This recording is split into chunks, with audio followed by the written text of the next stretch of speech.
आपका caste certificate 1 अप्रैल 2023 से पुराना नहीं होना चाहिए एंड आपका निवास प्रमाण पत्र अगर 2-3 साल से ज़्यादा पुराना है तो आप इस केस में रिजेक्ट हो सकते हैं। Hello everyone, my name is Monika. So UP police का जो अभी रिज़ल्ट आया है उसमें जिन लोगों का मेरिट लिस्ट में नेम आया है उन सभी के लिए कॉन्ग्रेचुलेशन। वो लोग अपनी रनिंग की प्रिपरेशन कर ही रहे होंगे, साथ साथ आपका जो DVPST में डॉक्यूमेंट वेरिफिकेशन होना है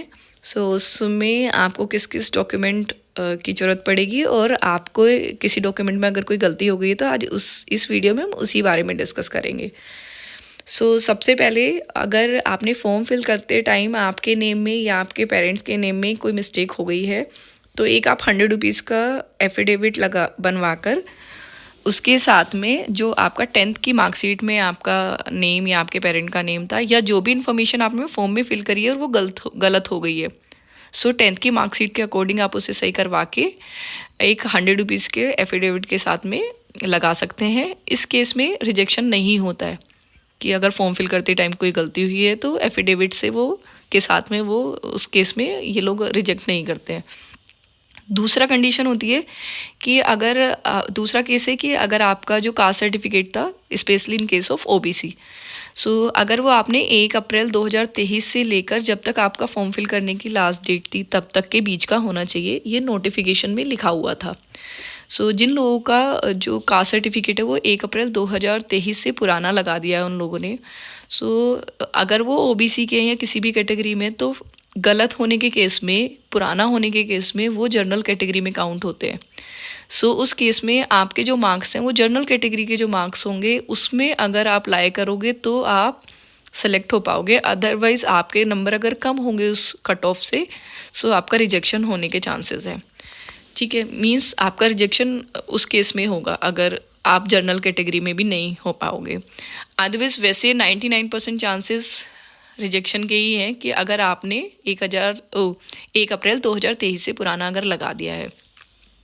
दूसरा कुछ बच्चों ने क्या मिस्टेक करते हैं कि एक जो कास्ट सर्टिफिकेट है वो सेंट्रल लेवल पे बनता है और एक स्टेट लेवल पे बनता है, तो ये स्टेट लेवल की जॉब है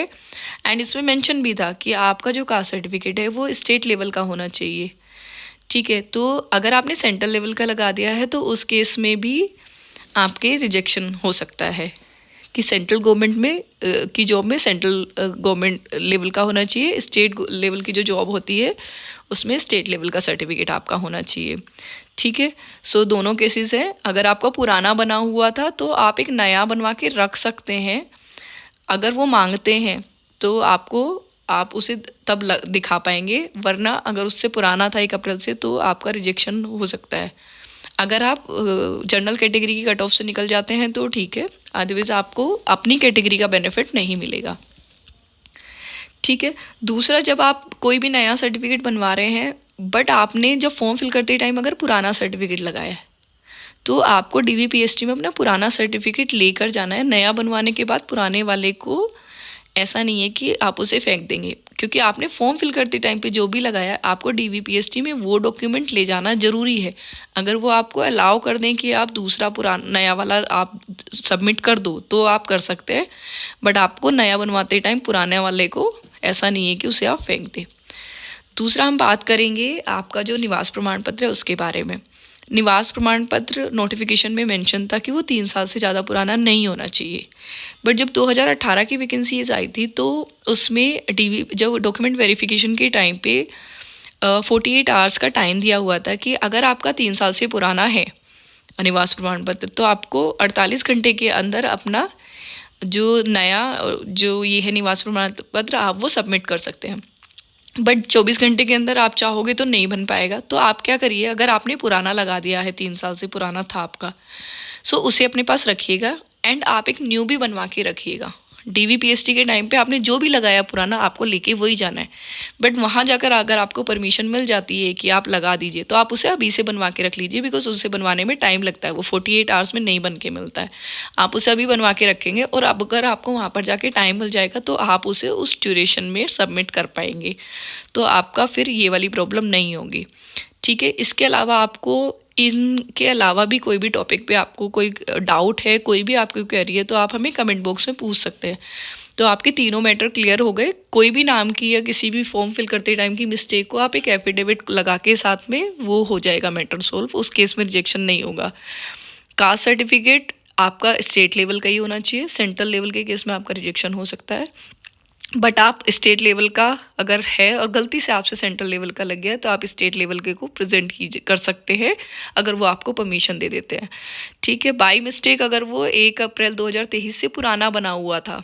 तो आप या तो जनरल कैटेगरी में काउंट किए जाएंगे, आपको उस कट ऑफ के अकॉर्डिंग आपका सिलेक्शन होगा या रिजेक्शन होगा, या फिर आप अगर वो अलाउ करेंगे तो आप अपना जो है बाद में बनाया वो जो न्यू होगा उसे सबमिट कर सकते होंगे। तीसरा हुआ निवास प्रमाण पत्र, अगर वो 3 साल से पुराना है तो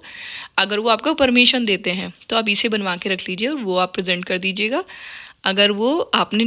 जो पुराना लगा दिया लेके आपको DVPST के टाइम पे वही जाना है,